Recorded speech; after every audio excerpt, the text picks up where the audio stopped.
Every month there is such a barrage of new mobile games, it's hard to keep up. No worries, Gameranx sifts through the best ones. Hi folks, it's Falcon, and today the best new iOS and Android games of April 2018. Just a quick disclaimer, these are the paid games for the month. We also do a free list, and you're going to want to check that out when that comes out too. Number 10 is Warhammer Quest to the End Times, the sequel to, frankly, a game that established very high expectations. As far as turn-based combat, it's going to be very hard for anybody to ever beat the first Warhammer Quest, but outstandingly enough, Warhammer Quest to the End Times has done a great job of building on the base established in the first. The first came out in 2013, and Warhammer Quest to the End Times is a lot better looking. It also manages to have some of the more intuitive touch controls. The battle system is tactical and turn-based, though actually not much different than the first. There are some notable, if not minor, additions, and I have already sunk a pretty fair amount of time into it. Number 9 is Project Highrise, which you might say to yourself, is that like Tiny Tower? It's actually a lot more like Sim Tower, the much more complex granddaddy of what Tiny Tower is. You build and maintain a tower that is a full block of a city and includes all of the rooms, businesses, apartments, restaurants, offices, shops. And though visually speaking this game is probably not going to blow you away in any way, you will find yourself drawn into it if indeed you like tower sims. Number 8 is Vandals, a game that takes this sort of Hitman Go experience in a more artistic and slightly original direction. It's first and foremost a stealth game about infiltrating various areas within a city, and of course, vandalizing it. The nice thing about it is you're actually able to design your own tags. To call the graphics top-notch would be a massive understatement, though. This is a beautiful game, and it manages to do enough with the already established mechanics of the Go genre, I guess, and is a lot of fun. Number 7 is Battle Supremacy, which I would call pretty stiff competition for World of Tanks Blitz, for one reason, in that it looks pretty much that good and has a similar concept of an open world tank game,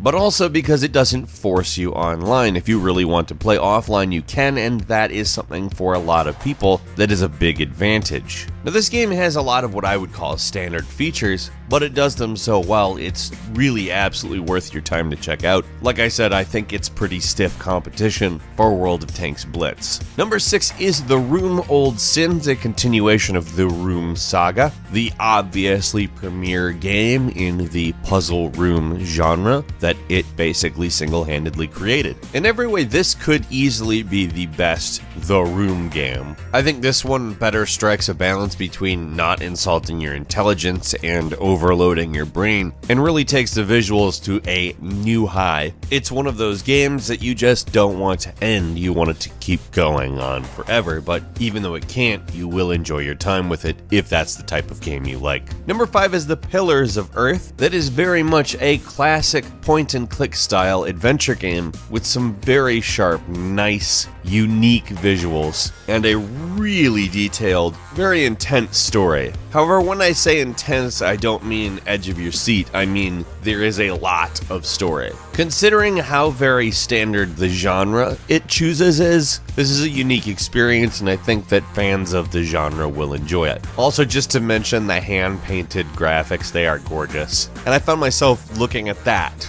just kind of admiring it. They're not the only reason to play the game, but really stand out for me. Number 4 is Get Her Back, which sort of switches up the traditional gun platformer and also giving you some pretty cool pixel art graphics with interesting physics on all of the explosions and really whatever you would call what happens when you attack anything. It's not as though it has a unique story or anything. You're a hero, your date Flora got kidnapped, and you try to save her. This is a game that I think probably falls into spiritual successor of the old Duke Nukem games, but I would say is a unique experience to this year especially. There's not really anything like this at the moment, and I think that provides a good case for playing it. Number 3 is Never Stop Sneakin', an absolutely absurd game that simplifies the stealth genre in a way that I probably wouldn't have ever expected to happen or would have thought would sound great if you simply described it to me, but as you can see, it is actually a pretty cool game. The premise is outright dumb. You time travel and kidnap every president in US history.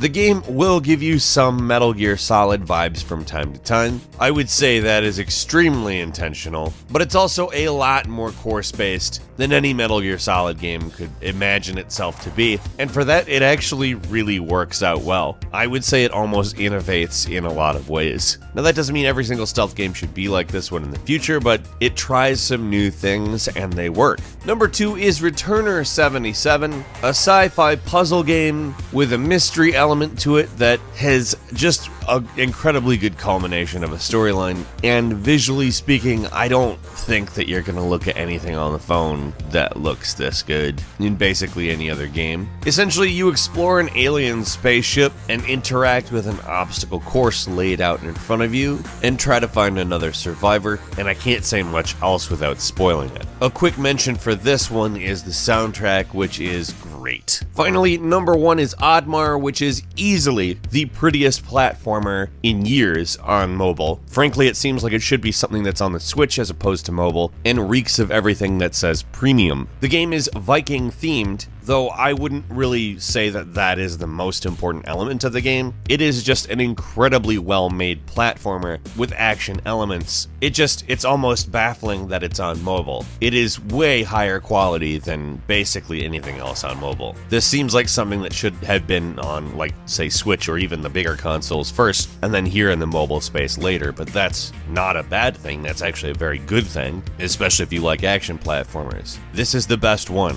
on mobile, period. If you like platformers and don't get this game, you make no sense. A quick bonus game for you, JYDGE, which is a top-down roguelike shooter that really reeks of Judge Dredd and is very much a successor to Neon Chrome that improves upon the formula in every way. JYDGE was only out on iOS, but it's out on Android as of this month, and you should play it. It's great. What iOS and Android games did you play this past month? Did you like the ones we mentioned? Leave us a comment, and if you like this video, click the like button. If you're not subscribed, now would be a great time to do so. We upload brand new videos every day of the week, and the best way to see them first is, of course, a subscription. As always, we thank you very much for watching this video. I'm Falcon. You can follow me on Twitter at Falcon the Hero. We'll see you next time, right here on Gameranx.